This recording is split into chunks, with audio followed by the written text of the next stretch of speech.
Hi, this is Jaya. In this video, we shall see about the different kinds of criticism. What is criticism? Criticism is an art. It interprets, judges, and evaluates the works of literature. And the aim of criticism is to enlighten and stimulate the reader so that the reader may have a deeper and clearer appreciation of the literary work he reads. Traditionally, we have two broad approaches to literary criticism. One is classical, another is romantic. And then we have different types of criticism. Generally, there will be a system of principles where the properties of this principle will be applied to all the literary works, and it will be used to interpret and evaluate those literary works. This type of criticism is called theoretical criticism. But this criticism has certain limitations because the principles which are applied to evaluate the work will not be applicable to all the literary works produced in different places or in different ages, because in different places people have different culture and different way of living and different beliefs, and as the ages change, people mindset will also change, so we cannot apply the same principles for all the ages and for all the places. And then we have practical criticism. This practical criticism is concerned with the study of particular works or about particular writers. And for this, we have general principles as the basis. Based on this only, we will judge the work. Dr. Johnson's Lives of the Poets, Arnold's Essay in Criticism, and T.S. Eliot's Selected Essays all belong to practical criticism category. And then we have inductive criticism. This inductive criticism is actually advocated by Professor Moulton, and it is a purely scientific kind of literary criticism. This inductive criticism aims to bring criticism into the fold of inductive science.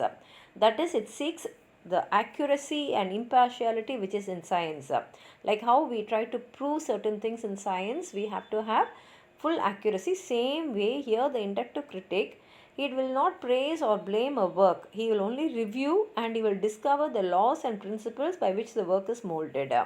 And here the critic merely investigates into the laws of art which is practiced by the writer.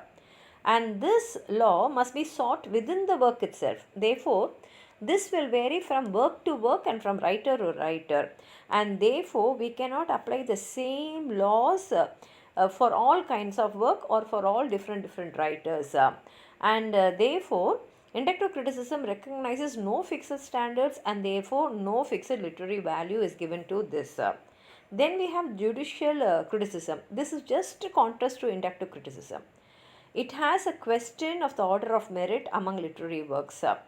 And inductive criticism is based on individual work and individual writer. But here in judicial criticism, they are laws of literature which binds on the writers. And here we have fixed standards by which literature may be judged. And the best practitioner of judicial criticism were Dr. Johnson and Addison. And the merit of judicial criticism is that it seeks to determine the literary value of a work. And it also emphasizes the truth that judgment in literature is universal. That is, in whichever place you are or whichever age you belong to, literature must have certain values. And this type of criticism tries to explain the effects of a work in terms of its subject, organization, and techniques. Longines' essay on the sublime and critical writings of Virginia Woolf and E.M. Foster's criticism belongs to this kind. Then we have impressionistic criticism. This can be said it's a part of romantic criticism, and it attempts to express the felt qualities of the work.